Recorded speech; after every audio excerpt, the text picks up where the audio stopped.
I'm Rebecca Zabinski, Director of Artistic Planning for the Houston Symphony. Seong-Jin Cho is one of the hottest pianists on the planet right now. He kind of came onto the scene in 2015 when he won the Chopin competition, and since then his star has just risen astronomically. He plays with all of the world's leading orchestras, all of the best conductors. He records for Deutsche Grammophon, one of the most famous classical music labels. So he's really everywhere.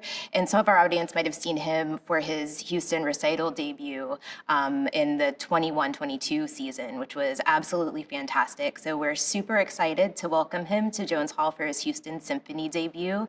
He's playing Ravel Concerto for the left hand, and Seong-Jin is playing a lot of Ravel in the 23-24 season. That's why he'll be bringing the Ravel Concerto to the left hand to us for this program.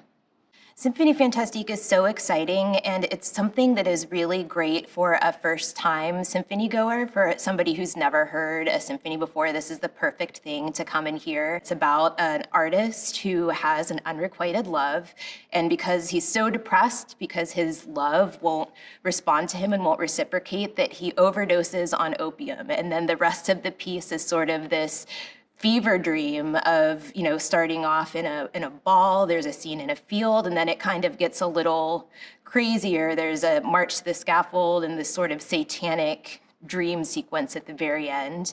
It's extremely vivid. It's, a huge orchestra. It's orchestrated. There's lots of wonderful moments for every section of the orchestra.